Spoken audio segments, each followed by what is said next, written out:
So a lot of the Okay. people in China are now like botting and like just absolutely rolling people in Arena right now. So it's not great. How does a bot roll in Arena? I couldn't tell you. It's just not Dude, a good. that's how your game is. That a fucking bot Whoa, can this beat is people. it's a different experience. Dude. Hey, what is up, YouTube? Kolst here, and we got a very interesting topic which we gotta talk about here, and that's about botting and how it impacts Arena specifically in Hearthstone. So now, I've been thinking about this video for multiple months, actually. There's been two reasons I haven't made this video yet.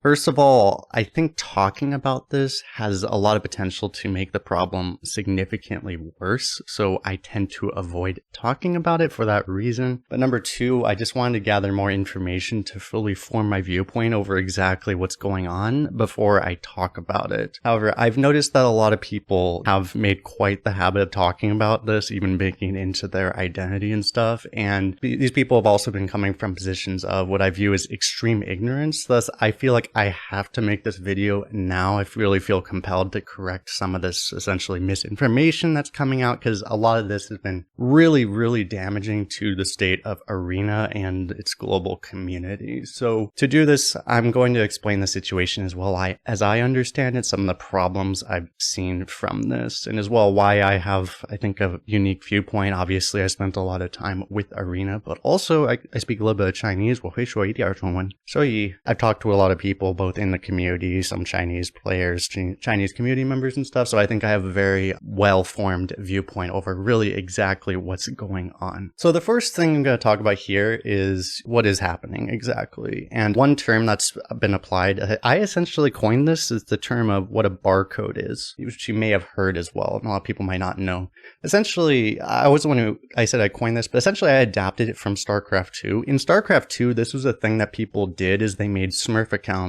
In that case, they would actually make accounts that are essentially like a series of lowercase L's and uppercase I's. That way, you can't read the name, really. Technically, the spacing might be slightly different, but like it was essentially an unreadable name. And it's really fitting, honestly. You know, my intros with StarCraft 2 thing, it's kind of funny that potentially my lasting impression on Hearthstone is actually to recycle a StarCraft 2 term. As my introduction to like professional gaming, essentially, or esports, was I was an SC2 caster. That's actually where I started out before Hearthstone even existed. And I applied this term because, you know, they did this to mask their identity so that they could actually queue on ladder and practice decks against other top players. But in this case, I mean, it's a little bit different. It's a similar idea, but they make these names that are just a random garble of characters, essentially. And they're masking their identity from Blizzard so that they can't get banned. At least maybe that account might get banned, but they don't get banned on their main account. And the point is that these are people that are, you know, maybe before they actually acquire the account, before they buy it, this account may have been, you know, botted in some other mode where they actually acquire a lot of gold, and then they can use all of that gold in Arena. If they want to, they can just retire until they get like really good decks, and then they have an unfair advantage. And one thing I want to talk about as well is, why is this a problem now? Well, one thing that happened at the beginning of this year is that there was the closure of the Chinese server. China used to have its own server separate from even Asia server, where you essentially, I think you actually had to have like a Chinese ID to even sign up to the server, I believe. And within this server, it was well known that there was a whole lot of this kind of botting going on. And there's a whole thread from Benage, who is a reporter, like an esports reporter from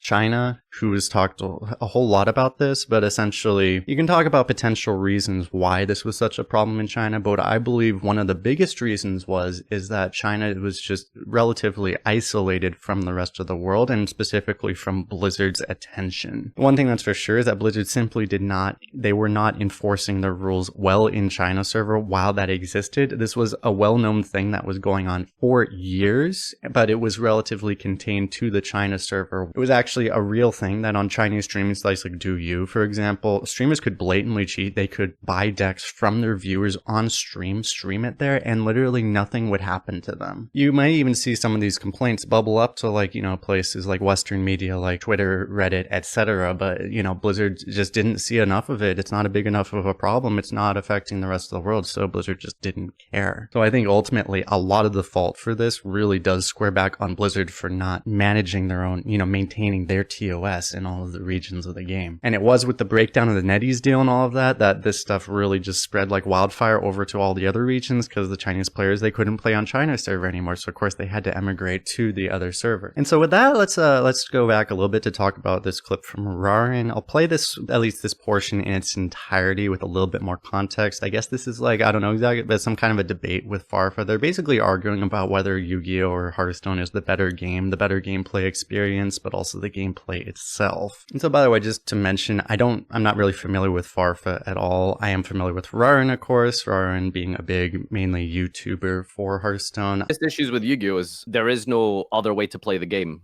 online. You have constructed ranked current format. That's it. There's no alternative. There's no draft mode.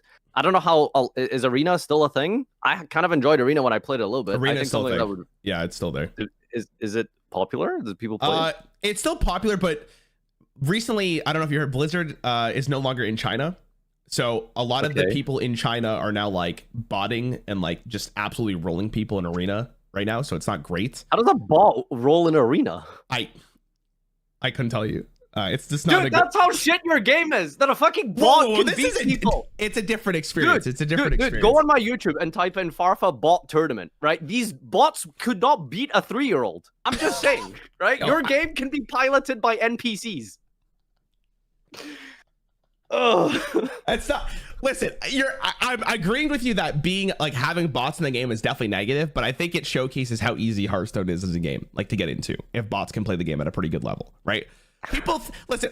People always call me copium and whatever they want to say, but like Hearthstone is a very easy to get into, but it does have a lot of nuance as you get to the highest ranks in the game. Like there's a lot of decisions you have to make. Yeah, I'm not saying it's maybe as in depth as Yu-Gi-Oh or as in depth as Magic, but when people call Hearthstone a baby game, like they're probably fucking gold, like or silver. Like there's no way.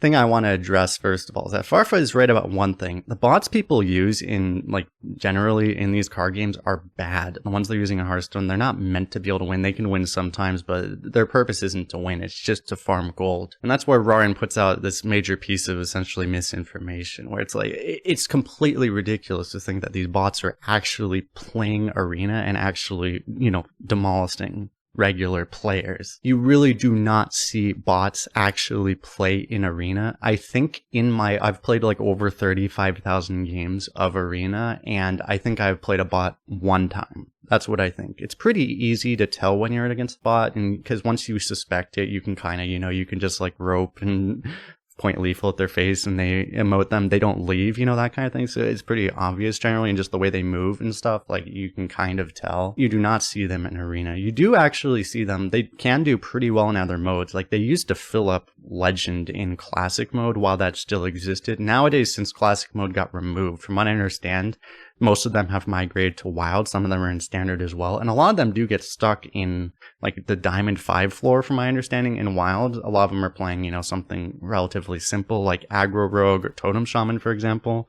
And they can do relatively well in that mode because it's pretty easy. As long as you spend your mana, you're going to have a pretty good shot. But there's just so much more to the game in Arena. Like the draft, you can follow like a kind of a draft helper, so to speak. But like it's just so much harder to actually draft a cohesive deck. And playing Arena is actually a lot more difficult than piloting those decks as well. So it's completely ridiculous to think that they could actually perform well enough, because it's not just about winning even like 50% of your games. To really make Arena worth it, you have to get a really high win rate, and there's just absolutely no way they can do it. There are no bots in Arena because the return on gold just simply isn't worth it. There's no reason. They'd rather sell the account with the gold on it than waste all the gold playing with a bot in Arena. And be very clear, it's not like you couldn't utilize AI, put a whole bunch of resources into machine learning and make a really good Arena program. I'm sure you could, but that simply hasn't been done. These bots are not intelligent enough. And to talk about what Blizzard's been doing about this year, I do think, you know, I've seen some things. I can't say everything I've seen, but I do think they really do care about the botting problem. I mean, think logically, like, they don't necessarily care that much about Arena itself necessarily, but this is a situation where other people are making money from their game and not them. So Blizzard 100% cares about this. Celestron has tweeted about they botted some number of accounts, like what was it, like 60,000 bots or something. Even though they don't necessarily say where these bots are, they might have just been people, you know, farming like mercenaries for experience as well, not even in Wild or something. So I do think they're trying. The issue is that this really is, I think, a really difficult problem to solve for them. And they may have hands tied because it's not directly profitable for them to really invest a whole lot into those.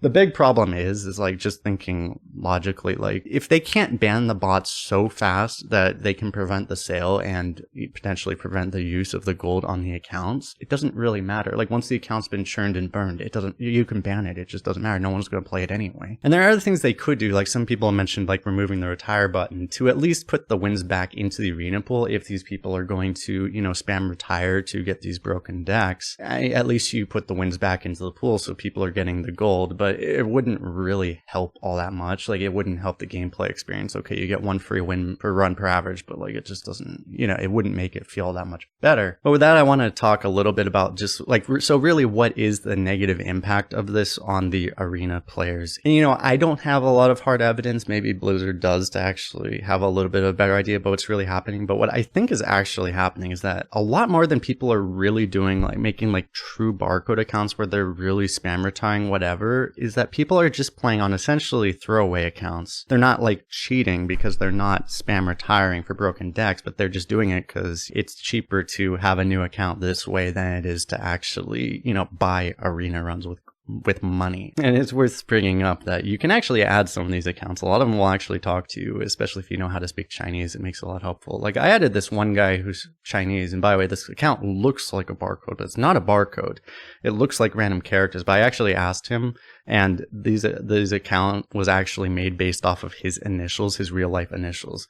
That's what he said. And he's definitely not a barcode because he actually had like a 5.5 average. He's a good player. You can't, if you retire, your leaderboard average goes down, so you can't do that if you're retiring a bunch. And I've seen a lot of these accounts where they might look like a barcode to an untrained or uneducated eye in Chinese, but if you put it into a Chinese keyboard, it will actually mean something. And the thing that's ironic is I've seen some instances of streamers who are actually effectively barcoding themselves. They've actually started re-rolling accounts and just like actually retiring the bad decks and stuff. They're effectively being barcodes themselves, and then they'll face some of these other accounts that are not barcoding, but they'll say, oh, because they can't read the name or it's in Chinese or something, they accuse it of being a cheater. This is a clip. I removed a lot of the screen and the sound, of course, from the clip because I don't want to draw attention to exactly who this is, but this is a clip I did take from a streamer who points to a bunch of names, and just you can see him individually clicking each one of them to point out that they are cheaters, and that's what he's saying in the clip. And the funny thing is that if you look at one of these names, and the one I'll highlight right here, which you see him click as well, that's not even a Chinese name. That name is Korean. And I've seen some instances and also heard this happening for just other kinds of names, like Japanese names, Korean again, like Thai or Arabic, even like Russian names, just anything basically. If you as a Westerner can't read, people will just say, oh, that must be a cheater. And I think this is a real problem because essentially what's happening is people are just seeing ghosts, right? The ghosts are everywhere. You see this. So it's like, even if the problem hypothetically gets solved, if you just assume every account that's Chinese is a cheater, or any account you even think is Chinese because you just can't tell the difference,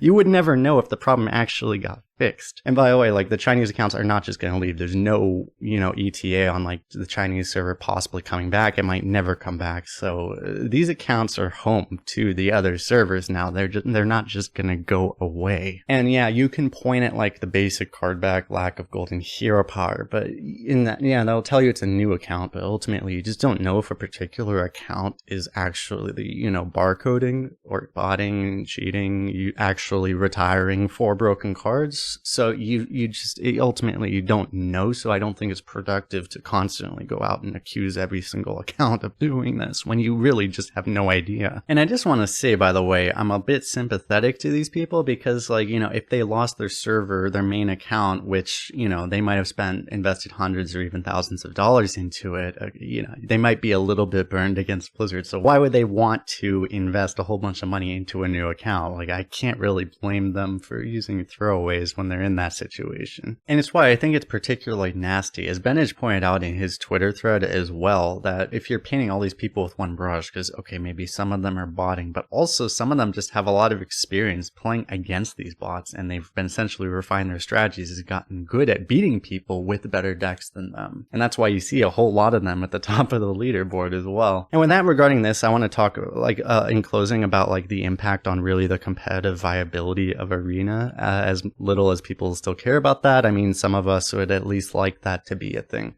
I think the problem really does ultimately tie back to Blizzard, not just in how they were mismanaging essentially the Chinese server while it existed and how that unfortunately closed and kind of released it to the rest of us, but also the problem is that they foster an environment in game quite willingly that just really allows these botted accounts to thrive. It creates a huge incentive to retire for better decks because they essentially have such poor balance of cards. There are some cards that are, most cards are like reasonably average, whatever, but there's just a pretty good selection of cards. You can mention like Titans, Trial by Fire, Infinitize. I mean, there's a whole lot of these cards that are just like really strong, way better than almost anything else. And there are a lot of cards that are really bad that weigh down a lot of decks too and create the decks that you actually want to retire. Through all of this, you create all of this inherent variance in deck quality that creates this incentive to retire and for people to bot these accounts to only be able to play the better deck. And I think there are a lot of ways you can address that, which I've already kind of implied. You can ban certain cards and stuff like that. But particularly, I think the biggest problem is having these top-end broken cards because basically any idiot or even a bot, potentially some of these decks, from what I understand, are actually drafted by bots. And any bot can know it's a broken deck if you just have a Titan in it or whatever, right? Like there are literal keywords in the game that just say, hey, my deck is broken because I have this card, right? And there are just other really high roll cards as well. So it becomes really, really easy to identify these extreme high roll decks that they can then sell or whatever. If this was not a thing, if the game was a lot more balanced essentially, and there were like better class balance as well, by the way, Blizzard's essentially given up class balance lately in Arena as well. That would make it so it would be a lot harder to actually identify which decks the high rolls even are. And it would take there'd be a lot more skill into, deciding your deck synergy, constructing the deck itself to build a cohesive deck, which can actually perform well rather than just jamming it with the most premium cards, which is essentially what we have now. And it's really shocking to me that they haven't really done anything to resolve this aspect of the problem, because this is a much easier problem to solve effectively than actually fitting the bot problem. The issue is that I think it's really important to Blizzard to keep these cards in, because essentially it provides a carrot for weaker players to have hope they can eventually they'll get the Titan themselves, so it'll be their chance to go 8 wins or 10 wins or 12 wins when otherwise they would have absolutely no chance of doing it. Essentially, you have to be able to have those high rolls, those jackpots to hit in the slot machine to actually let people hit the jackpot sometimes. Otherwise, they just won't want to play. They'll lose. And it is a challenge, right, for sure, because they need to have, weaker players interested as well to actually want to play to feed the system. But ultimately, for me at least, this isn't a gameplay experience I'm particularly interested in, when so much of it is just whether or not you hit the right slots. Essentially, I actually live in Vegas nowadays. If I wanted to, I would actually just walk down the street and play slots if I wanted to. This is not the experience I'm looking for in Hearthstone personally in Arena. So, and that's why you've probably seen me start to do this, especially on Twitch and some of my YouTube videos as well. I'm going to be playing a lot more variety moving forward until if and or when Blizzard actually takes some real concrete steps to actually fix this problem from what I see. Because otherwise, I'm just not that interested in this game right now anymore. But with that, I'm interested to hear what you guys think as well. Of course, there's a lot going on here, so any additional insight you might have as well would be definitely very interesting to hear. But with that, appreciate everyone for hanging out, of course, and we'll see you all in the next one. Bye bye.